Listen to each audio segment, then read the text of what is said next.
Hi everyone, what's up guys? Okay. I just thought कि मुझे एक बार लाइव जाना चाहिए.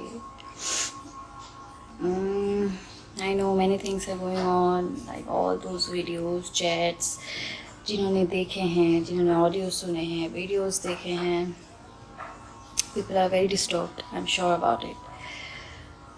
Yes, I am disturbed.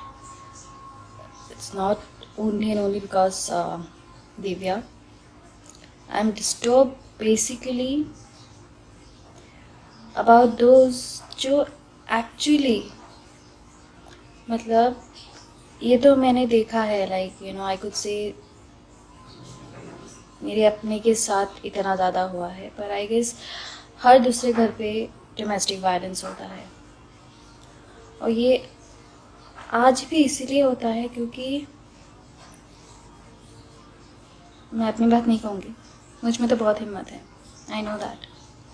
पर जिन लोगों के पास हिम्मत नहीं है, and I guess don't feel defended और ऑफेंडेड गाइज, बट लड़कियों में ज़्यादा हिम्मत होती है कहीं ना कहीं.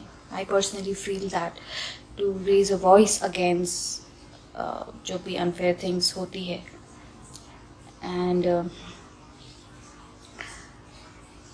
सच्ची बताऊँ तो मैंने डोमेस्टिक वायलेंस बचपन से देखी है. बचपन से मैंने देखा है ये चीज़.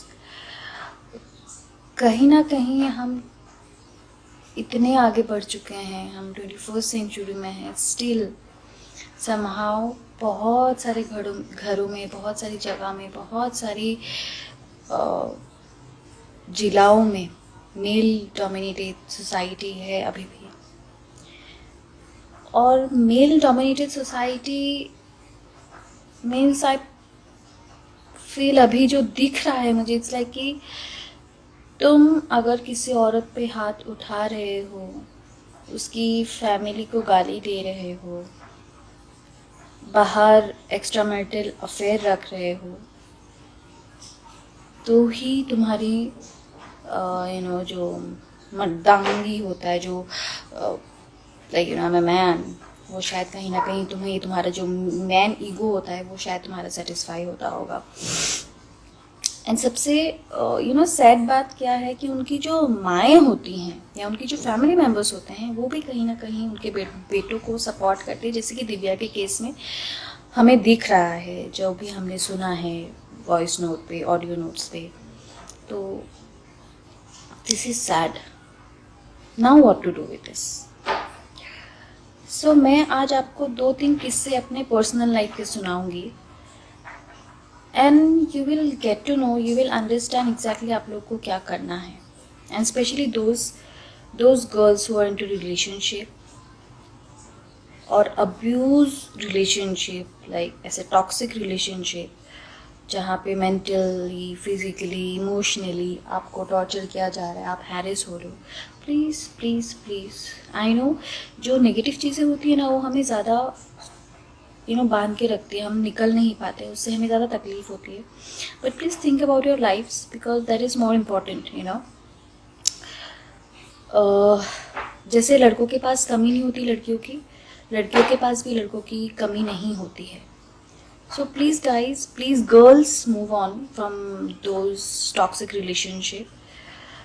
And जो शादीशुदा लोग हैं, जो शादीशुदा विमेन हैं, सबसे डिफ़िकल्ट उनके लिए होता है. वो अपनी फैमिली के लिए सोचते हैं, अपने बच्चों के लिए सोचते हैं, सोसाइटी के बारे में सोचते हैं, बिकॉज उनको सबसे ज़्यादा डर इस बात का होता है कि अगर वो आवाज़ उठाएंगे तो उनका साथ कौन देगा, कौन नहीं देगा. एंड डरने वाली भी बात है because I am seeing in Divya's case, you know I am seeing this in Divya's case. Divya के जितने भी सो कॉल्ड फ्रेंड्स थे, जो दिव्या के घर पे घंटों बैठे रहते थे, कहीं से भी उठ के आ जाते थे मुंह उठाकर, और रहने की जगह नहीं होती थी तो दिव्या के घर पे जाके रहते थे, खाना खाते थे, पैसे लेते थे, जो भी था, जैसा भी था, दिव्या के साथ यू नो खड़े होने के दावा करते थे. पर आज वो सब लोग कहाँ हैं? मुझे तो कहीं नहीं दिख रहे हैं. मैं दिव्या के साथ उस टाइम नहीं थी बिकॉज दिव्या खुद कट हो गई थी, क्योंकि दिव्या को पता था मैं गगन के साथ उसके रिलेशनशिप को कभी नहीं एक्सेप्ट करूँगी, बिकॉज आई नो इट कि गगन का मोटिव गलत ही है दिव्या के लाइफ में आने का, बट दिव्या इतनी इमोशनल थी उस टाइम पे, वो समझ नहीं पाई और उसने धीरे धीरे अपने सारे फ्रेंड्स को कट कर दिया था। जो गिने चुने फ्रेंड्स को वो ये सब बातें शेयर कर रही थी, उसमें तो आई गेस ओनली निधि है जो ओपन हुई है, and rest I am not seeing anyone. So I can understand कि जब एक सेलिब्रिटी एक एक्टर के साथ, अच्छा यहाँ पे भी एक बात और ऐड करना चाहूँगी अभी क्या बोलूँ मैं, because I am also working in this industry only, right, but it's a selfish world guys, it's a very fake world। यहीं पे अगर अगर कोई एकदम कोई बड़ा बिगी होता, कुछ बिग शॉट होता एकदम बड़ा वाला, तो उसका पॉटी के कलर पे भी अगर कोई कमेंट कर देता तो उस पर पूरा 100 लोग उठ के आके बोलने आ जाते कि अरे तुमने पॉटी के कलर पे कैसे कमेंट कर दिया, बट सी, तो जो दिव्या के जो गिने चुने जो फ्रेंड्स, सो कॉल फ्रेंड्स थे, स्पेशली जो लड़के फ्रेंड्स थे, है जो भी है, यूजलेस, वर्थलेस, सेल्फिश, मैं कुछ भी कह सकती हूँ उनको। सो this is very selfish and fake world guys, so choose your friends wisely। भले ही एक फ्रेंड हो, पर वो 100 के बराबर होना बहुत ज़रूरी है। 10 फ्रेंड रख के, वो पार्टी फ्रेंड रख के, सिर्फ आपके साथ घूमने के लिए, और सिर्फ आपके पास से बस आपके साथ रहेंगे तो उनको उतना फुटेज मिलेगा, उतना फ़ायदा होगा, आप उसके फ़ायदे के लिए, ऐसे दोस्त रख के कोई फ़ायदा नहीं है। So I can understand when a celebrity faces this type of things, तो एक नॉर्मल औरत, एक नॉर्मल लड़की कहाँ से हिम्मत करेगी किसी के अगेंस्ट में वॉइस रेज करने की। सो आई नो, बट शायद मैं जो मेरे एग्जाम्पल्स, मेरी स्टोरीज आपके साथ शेयर करने वाली हूँ, शायद आपको उन चीज़ों से थोड़ी हिम्मत मिले, और आज आप अगर सह रहे हो, प्लीज़ मत सहिए। It's not worth it guys, girls, it's not worth it. Please raise your voices.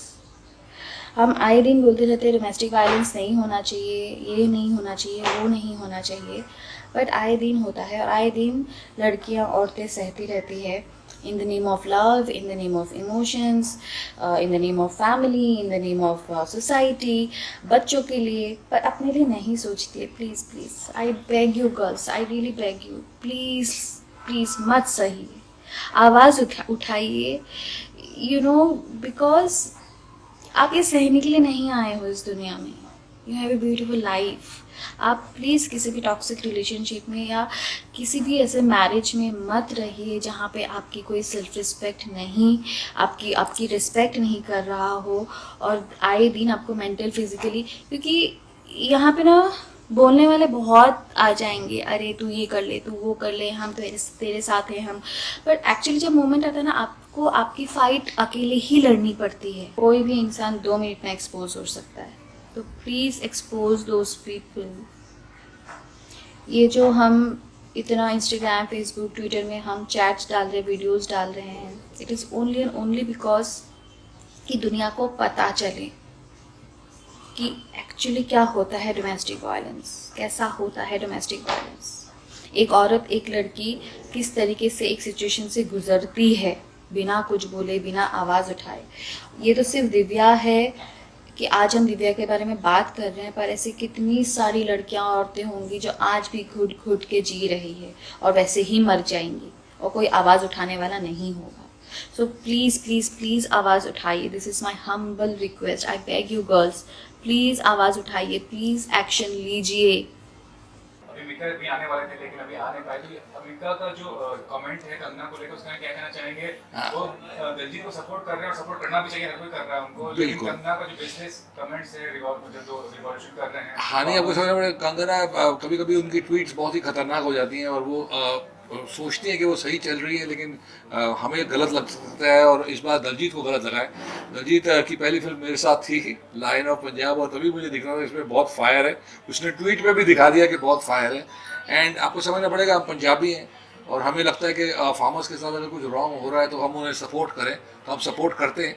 लेकिन हमें लगता है कि हमारा प्राइम मिनिस्टर भी बेस्ट प्राइम मिनिस्टर, और हिस्ट्री जब से हम पैदा हुए हैं तब से मोदी जी जैसा हमने देखा नहीं, तो बड़ा कन्फ्यूजन है कि एग्जैक्टली क्या प्रॉब्लम्स चल रही हैं। तो हम चाहते हैं कि मोदी जी इसे जल्दी से जल्दी सॉल्व कर दें, बिकॉज बहुत प्रॉब्लम्स हैं हमारे देश के अंदर। जिस तरीके से पहले फार्मर्स सुसाइड करते जा रहे हैं तो they are not very happy. तो मोदी जी ऐसा काम करके दिखाएंगे कि कभी सुसाइड ना हो, हमें पता है। लेकिन ये जो प्रॉब्लम है जो दिल्ली तक पहुंच गई है, इसे जल्द से जल्द खत्म किया जाए।